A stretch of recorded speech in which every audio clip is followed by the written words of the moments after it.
Wakati mwingine amani hairudi kwa sababu maumivu yamekwisha. Amani hurudi pale moyo unapokubali kuishi na ukweli ambao hauwezi kuubadilisha. Lakini je, kusamehe kuna maanisha kusahau? Na je, mwanamke anapaswa kuvumilia kila jambo kwa sababu tu anataka kuiokoa ndoa yake?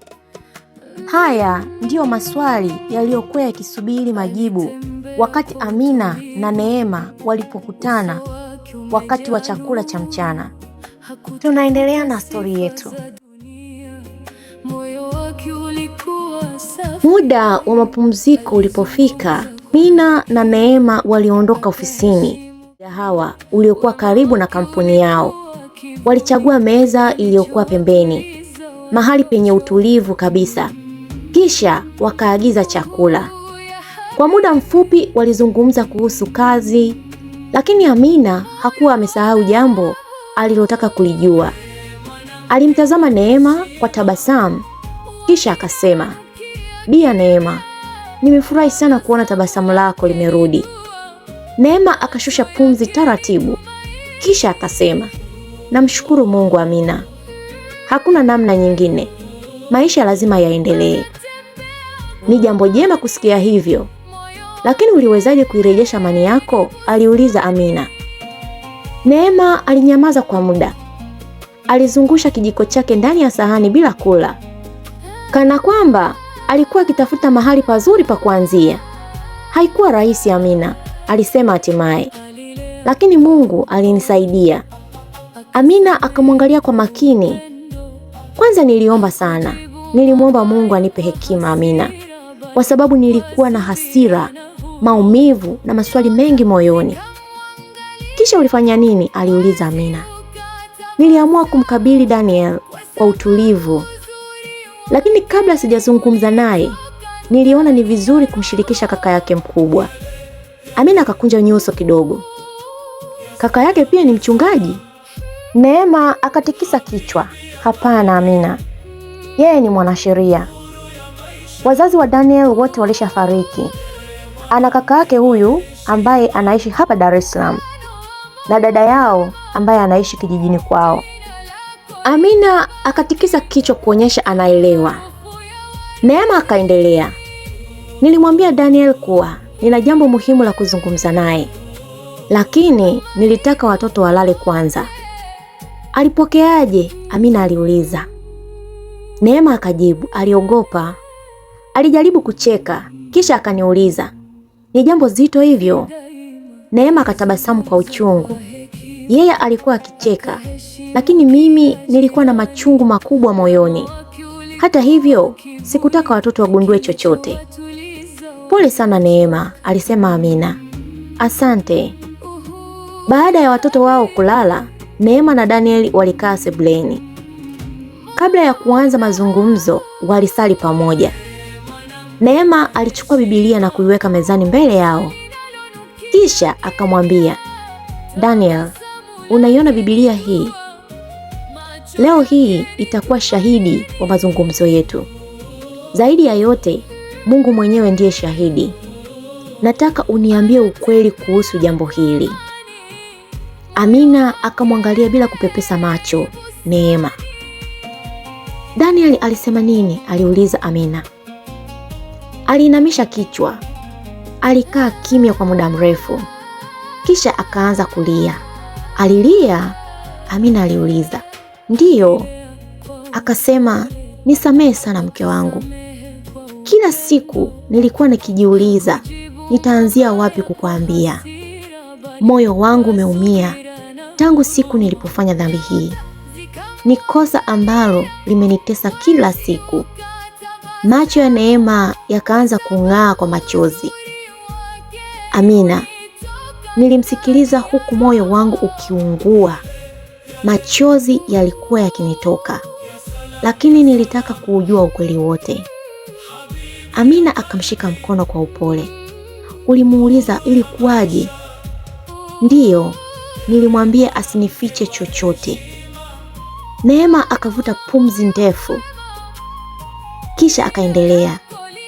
Aliniambia mwanamke huyo alikuwa mmoja wa waumini wa kanisa letu. Siku moja alikwenda ofisini kwake akiomba msaada wa maombi kwa sababu alikuwa na matatizo kazini.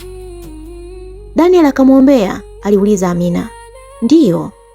Baadaye mwanamke huyo alipiga simu ofisini na kusema alikuwa nyumbani kwake anaumwa sana na alihitaji msaada wa kiroho. Daniel alienda, aliuliza Amina. Ndiyo. Neema akasema. Ndipo kosa lilipotokea. Amina akatikisa kichwa kwa huzuni. Subhanallah. Hata viongozi wa dini wanapitia majaribu makubwa hivi? Acha tu Amina. Kuwa kiongozi wa dini hakumfanyi mtu aache kuwa mwanadamu. Ndio maana kila mtu anatakiwa kulinda mipaka yake. Ni kweli. Halafu mlifikia uamuzi gani? Aliuliza Amina. Nilimsamehe. Amina alimtazama kwa mshangao. Neema, ulimsamehe? Ndiyo Amina, nilimsamehe. Lakini msamaha wangu haukumaanisha kwamba kila kitu kingeendelea kama kawaida. Nilimwekea masharti. Masharti gani tena Neema? Kwanza, nilitaka akubali kwa maandishi kwamba mali tulizochuma pamoja ni mali ya familia yetu, yaani mimi, yeye na watoto wetu tu. Na pia nilimwambia kuwa maamuzi yoyote yale kuhusu mali hizo yafanywe kwa uwazi na kwa makubaliano yetu kama familia. Amina akatikisa kichwa. Hilo lilikuwa jambo la busara? Ndiyo Amina. Pili, nilimwambia mtoto hana hatia. Kweli kabisa. Nilimwambia mtoto huyo hakuchagua namna alivyokuja duniani. Lazima atimize wajibu wake kwa mtoto huyo. Ampe mahitaji yake, amlinde na asimfiche kana kwamba yeye ni kosa. Amina akatabasamu kwa huzuni. Hapo ulifanya jambo la haki Neema.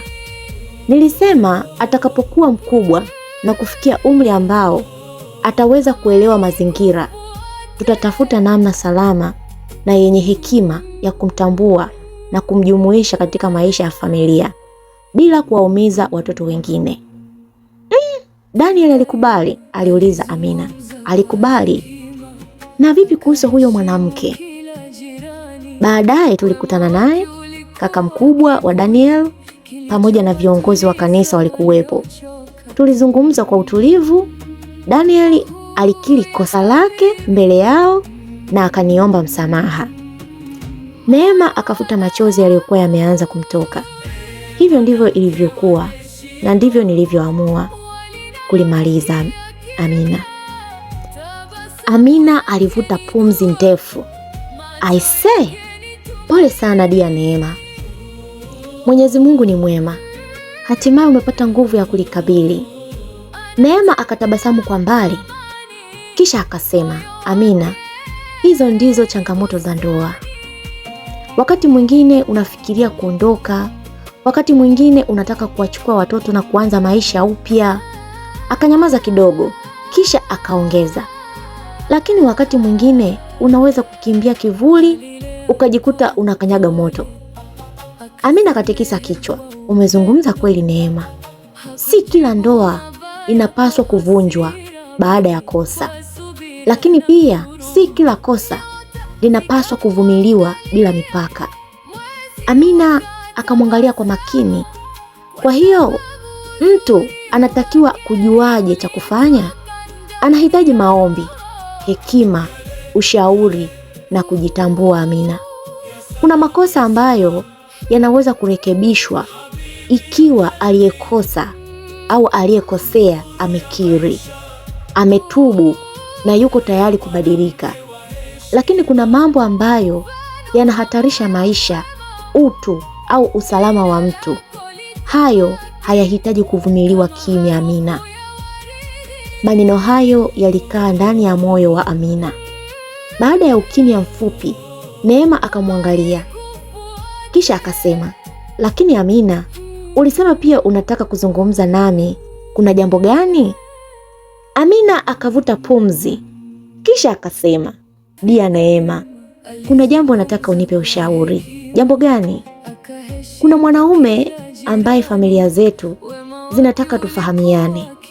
Ikiwa itampendeza Mwenyezi Mungu na tukaelewana, inaweza kufikia hatua ya ndoa. Uso wa Neema ukang'aa. Kweli? Ndiyo, lakini sijawahi kukutana naye wala kuzungumza naye. Neema, anaitwa nani? Aliuliza Neema. Jamal. Na nini kinakutia wasiwasi Amina? Amina akasita kidogo, kisha akamwambia, nimeambiwa aliwahi kujaribu kuanzisha mahusiano ya ndoa mara kadhaa, lakini wanawake waliokuwa karibu naye walimsaliti. Hilo linanitia hofu Neema. Neema akakaa sawa, kisha akasema, ulimfahamuje huyo mtu? Amina akamsimulia kuhusu safari ya baba yake kwenda Dubai, urafiki wake na mzee Ibrahim, pamoja na pendekezo la yeye kukutana na Jamal. Alipomaliza, Neema akatabasamu. Kwanza kabisa nimefurahi kusikia hilo Amina. Amina akacheka. Unafurahi wakati mimi nina hofu Neema? Usiogope. Kabla hata hujakutana naye, kutana naye kwanza, zungumza naye na umsikilize. Na kama ana jambo aloficha, mtu mkweli atakueleza mambo yake kwa uwazi. Si lazima akuambie kila kitu dakika ya kwanza, lakini baada ya mazungumzo kadhaa utaanza kuona tabia yake. Neema akamshika mkono. Amina, usimkabidhi mtu moyo wako kwa sababu ya maneno mazuri pekee. Mchunguze kwa matendo, uaminifu na namna anavyowatendea watu na heshima yake kwa Mwenyezi Mungu. Amina akatabasamu. Asante sana Neema. Usijali Dia, usiharakishe, lakini pia usiache hofu ikufungie milango yote. Walipomaliza kula, walirudi kazini. Lakini maneno ya Neema yaliendelea kutembea ndani ya moyo wa Amina. Si kila kosa linapaswa kuvunja ndoa, lakini pia si kila jambo linapaswa kuvumiliwa bila mipaka. Jioni ilipofika, Amina alirudi kwenye apartment yake. Alipofungua mlango, harufu nzuri ya viungo ilimpokea. Alielekea jikoni na kumkuta Zainabu akiwa amesimama mbele ya jiko akikoroga chakula. Amina akacheka, kisha akasema, jamani Dia, umeshindwa kuvumilia mpaka nirudi? Wewe bado ni mgeni, ulipaswa kunisubiri nikupikie. Zainabu akageuka huku akitabasamu. Mwanamke hawi mgeni jikoni, ugeni ni siku moja tu. Wote wakacheka. Amina akaelekea chumbani kwake, akabadilisha nguo, akatawadha na kuswali.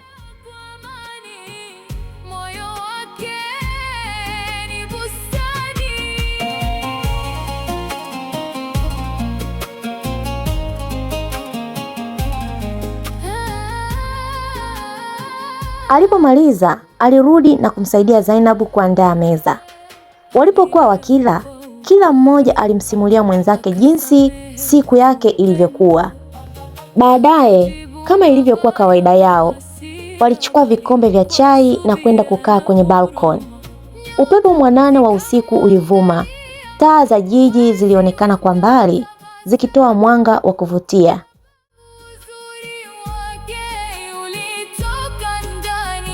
Amina akanywa funda moja la chai, kisha akasema, Bia Zainabu, kuna jambo sijakuambia. Jambo gani? Aliuliza Zainabu. Unakumbuka siku nilipokuja kukupokea airport? Ndiyo nakumbuka Amina. Kabla sijafika uwanja wa ndege, nilipitia supermarket Bia. Pale nilikutana na mwanaume anayeitwa Daktari Musa.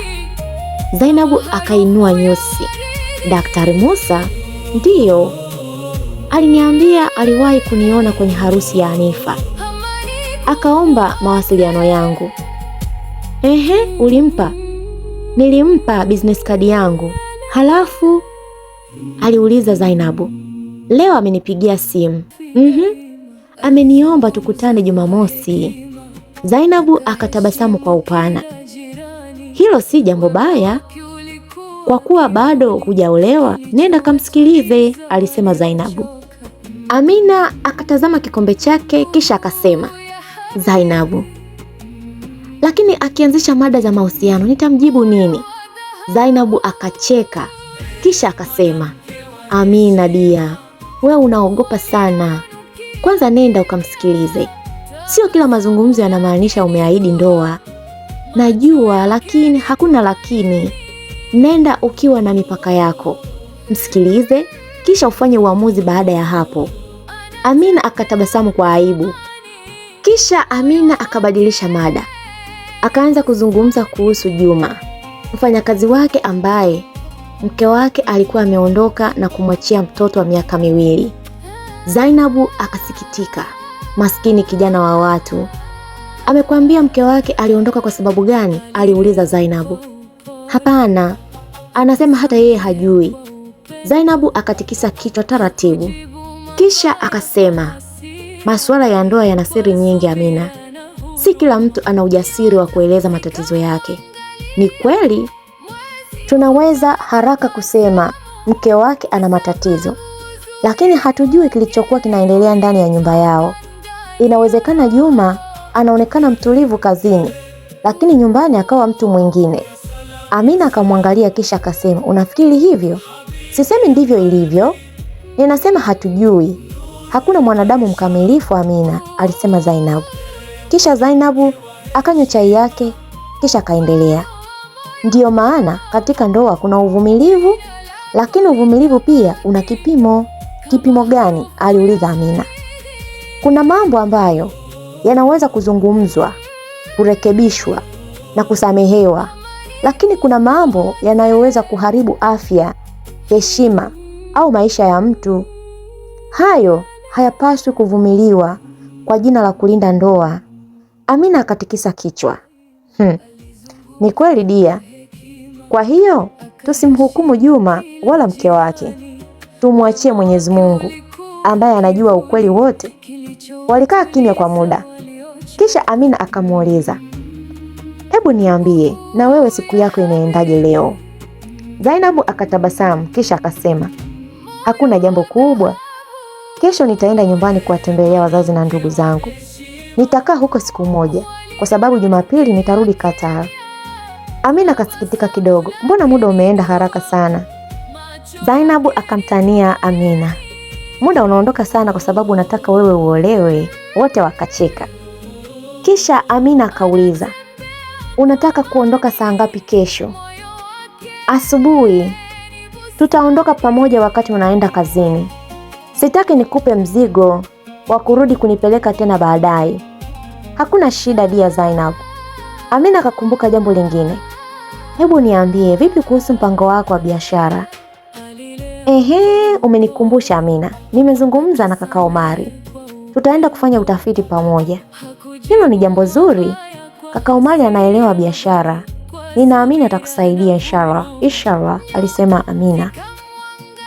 Usiku ulipokuwa umeenda sana, Amina akasema, dia, twende tukapumzike.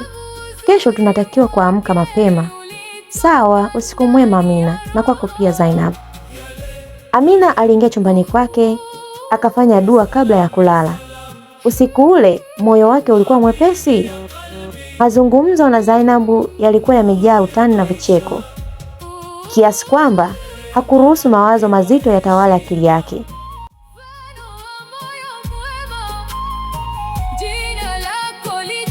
Asubuhi iliyofuata, Amina aliamka mapema kama kawaida yake.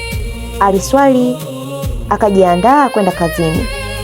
Kisha akaenda kugonga mlango wa chumba cha Zainabu. Dia, unaweza kuanza kujiandaa. Zainabu akafungua mlango akiwa tayari ameshaamka. Kisha akasema, nilishaamka dia Amina. Nitaandaa mizigo yangu sasa hivi. Walipomaliza, walikunywa kifungua kinywa pamoja na kuanza safari. Amina alimfikisha Zainabu nyumbani kwa familia yake, kisha akaendelea na safari yake kwenda kazini. Akiwa njiani, simu yake ilitoa mlio wa ujumbe. Alipoangalia, aliona ujumbe kutoka kwa mdogo wake Anifa. Dada, leo jioni nataka kuja kukutembelea pamoja na Lea. Tutalala kwako. alafu kesho nitarudi, nijulisha kama utakuwa na nafasi. Amina alipiga simu mara moja baada ya kusoma ujumbe huo. Asalamu alaikum Hanifa. Wa alaikum salam dada Amina, habari yako? Nzuri alhamdulillah, wewe je? Mwenyezi Mungu anasaidia. Habari za familia? Kwema, Mwenyezi Mungu anatia baraka. Umesema unataka kuja leo? Ndiyo, nitakuja na Lea, tukusalimie na tutalala kwako. Hakuna shida, karibuni sana. Utakuwa nyumbani jioni? Ndiyo inshallah. Sawa dada, tutaonana inshallah. Amina alipofika kazini aliendelea na majukumu yake. Baada ya muda mfupi ujumbe mwingine ukaingia. Alipoutazama ulikuwa umetoka kwa Daktari Musa. Asalamu alaikum Amina, natumaini umeamka salama na unaendelea vizuri. Bila kutarajia, tabasamu zito likatoka usoni mwa Amina. Alijikuta akilitazama jina la Daktari Musa kwa sekunde kadhaa kabla ya kujibu.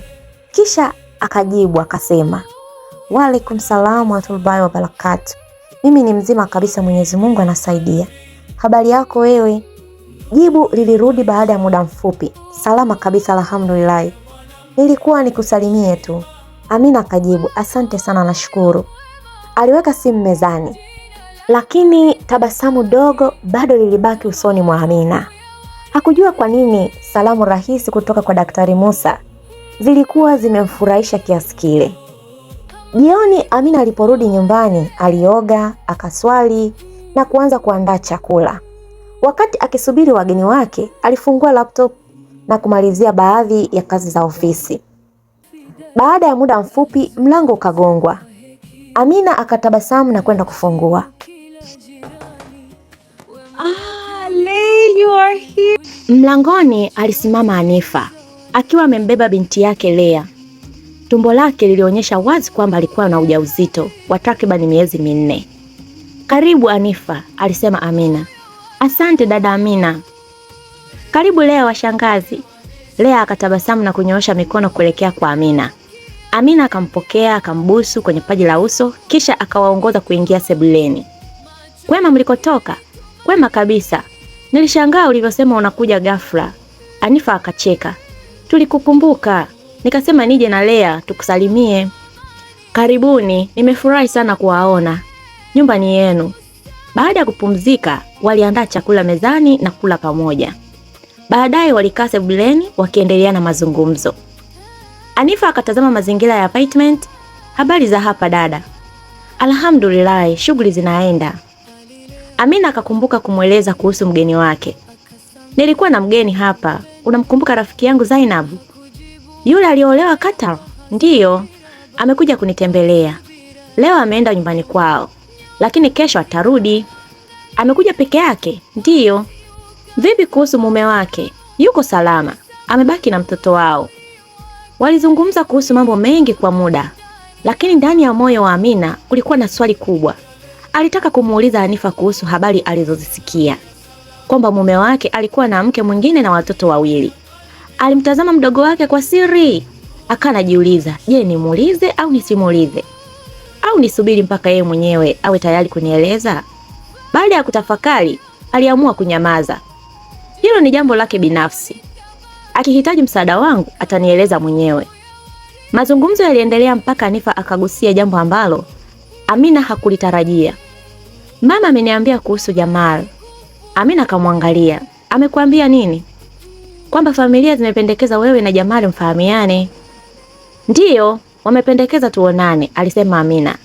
Lakini simfahamu vizuri. Hata sura yake siikumbuki.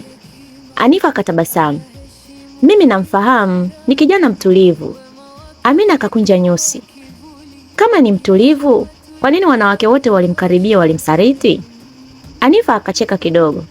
Dada, kumwona mtu na kumsalimia hakumaanishi unajua maisha yake ya ndani. Sijawahi kukaa na Jamal tukafanya mazungumzo marefu. Kwa hiyo huwezi kujua tabia yake. Huwezi kumjua mtu kwa kumuona tu. Ili ujue ukweli wa mahusiano yake ya zamani, labda uwatafute wale wanawake aliokuwa nao. Amina akacheka. Hanifa bwana, siwezi kufanya hivyo. Kama Jamal ni mkweli, siku tutakapozungumza atanieleza mwenyewe. Ni kweli? Hanifa akamwangalia kwa udadisi kisha akamuuliza, Mtakutana lini? Mama amesema anakuja Tanzania mwezi ujao. Atakapofika ndipo tutakapofahamiana. Hata kwa simu hamjawahi kuzungumza jamani? Hapana, sina mawasiliano yake. Na ukipata namba yake, siwezi kumpigia. Nitaonekana kama nimejitanguliza sana. Wote wakacheka. Haya bana, Hanifa alisema. Lakini dada Amina, inabidi upunguze hofu. Naelewa Hanifa. Ukiendelea kuogopa sana, hutampa mtu nafasi ya kukufahamu. Amina katikisa kichwa, kisha akasema, lakini amani ya moyo ni muhimu Hanifa. Kuna mambo unaweza kuyavumilia, lakini kuna mengine moyo hauwezi kuyabeba. Hanifa alitulia kidogo, kisha akasema, ni kweli, lakini pia unatakiwa kukumbuka kwamba hakuna ndoa isiyopitia changamoto dada. Hakuna ndoa iliyojengwa na watu wawili wakamilifu. Amina akamwangalia kwa makini. Kwa hiyo, silaha ya ndoa ni nini? Hanifa akasema, imani, upendo, uvumilivu na uaminifu. Amina alinyamaza. Neno la mwisho lilimgusa kwa namna ya kipekee. Uaminifu? Sawa mdogo wangu, nimekuelewa. Usiku ulipoingia, Hanifa na Lea walienda kupumzika katika chumba cha wageni. Amina naye aliingia chumbani kwake. Kama kawaida, baada ya ibada, alikaa kitandani huku mgongo wake akiwa ameuegemeza ukutani. Mawazo yakaanza kumiminika. Kwa nini kila ninapoona ujumbe wa Daktari Musa nashindwa kujizuia tabasamu? Au nimeanza kumpenda kabla hata sijamfahamu? Akajicheka mwenyewe. Hapana Amina, salamu mbili haziwezi kuita mapenzi. Lakini pia mawazo yake yakahamia kwa Hanifa. Leo amesema silaha ya ndoa ni imani, upendo, uvumilivu na uaminifu. Lakini kama kweli mume wake ana familia nyingine, je, Hanifa analijua? Aliambiwa kabla? Au amegundua baada ya kusalitiwa? Amina katikisa kichwa. Hayo ya Hanifa tumwachie Hanifa mwenyewe, alijisemea. Kisha mawazo yake yakahamia kwa Jamal. Kama ni kijana mtulivu, kwa nini wanawake waliomkaribia walimsaliti? Au yeye ndiye alikuwa tatizo? Au alichagua watu wasiofaa? Amina akavuta pumzi ndefu. Kisha akajisemea, tuliza moyo wako Amina, tuliza. Alinyanyua mikono yake na kuomba. Ewe Mola wangu, ikiwa ndoa ndiyo njia ulionipangia, naomba unipe utulivu wa moyo, nisitiri na udanganyifu, uniongoze kwa mtu mwenye dini, tabia njema na moyo wa kweli. Usiruhusu nifanye uamuzi kwa sababu ya umri, hofu au maneno ya watu. Amina alipomaliza kufanya dua hiyo, alijilaza. Usingizi ukampitia taratibu. Asubuhi iliyofuata, Hanifa alijiandaa kuondoka pamoja na Lea. Amina aliwapeleka mpaka nyumbani kwa wazazi wao. Kisha akaendelea na safari yake ya kwenda kazini. Siku zilisogea haraka. Hatimaye Jumamosi ikafika. Baada ya kuswali swala ya adhuhuri, Amina alikaa nyumbani na kula chakula cha mchana. Alikuwa bado hajui Daktari Musa alikuwa na nia gani hasa ya kukutana naye. Mara simu yake ikaita. Alipoitazama, alikuwa ni Daktari Musa. Akapokea. Asalamu alaikum. Wa alaikum salamu Amina. Habari yako? Nzuri alhamdulillah. Nilikuwa nakukumbusha kuhusu mkutano wetu wa leo. Nakumbuka. Ungependa tukutane wapi? Aliuliza Daktari Musa. Amina alifikiria kwa muda kisha akasema, kuna mgahawa mmoja karibu na ufukwe. Ni sehemu tulivu na ya wazi. Sawa kabisa. Nitumie jina la eneo. Amina akamtumia mahali walipokubaliana. Baada ya simu kukatika, alikaa kimya kwa muda. Moyo wake ulianza kwenda mbio.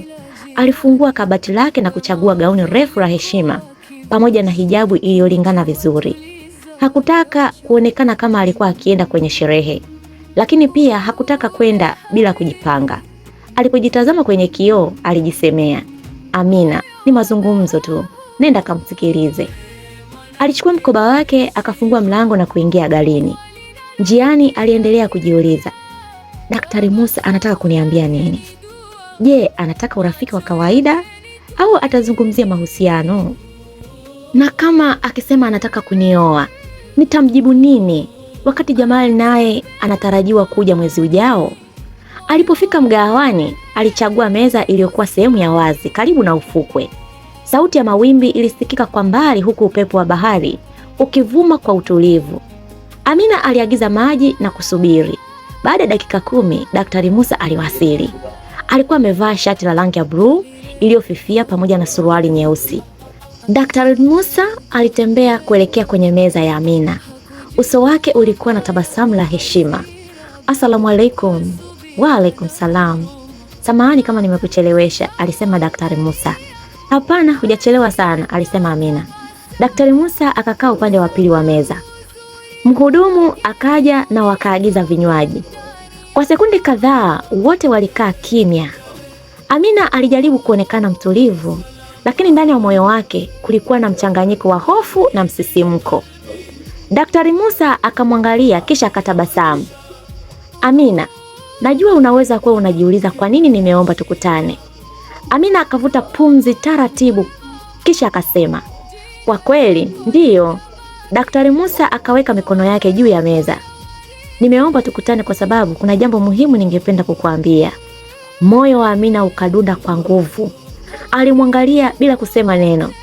Daktari Musa akavuta pumzi ndefu, tayari kuanza kueleza jambo lililokuwa moyoni mwake. Lakini je, alikuwa amekuja kuomba nafasi katika maisha ya Amina au alikuwa amebeba siri ambayo ingeongeza maswali mapya katika moyo wake? Na Jamal angefika wakati gani? Usikose sehemu inayofuata. Asante sana kwa kusubscribe, kulike na kukomenti. Tafadhali usiache kusubscribe. Mwenyezi Mungu akubariki na nikutakie siku njema. Kwaheri. Mwanamke wa heshima, walinalonukia kimya, tabasamu lake ni dua, macho yake ni tumaini.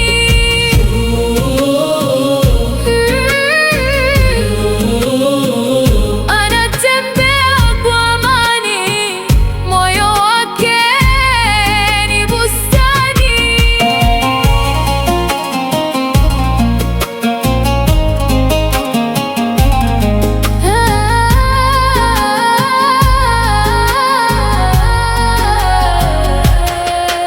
Alilea kwa upole, akasamehe kwa upendo, hakujibu mabaya kwa hasira, bali kwa subira na huruma.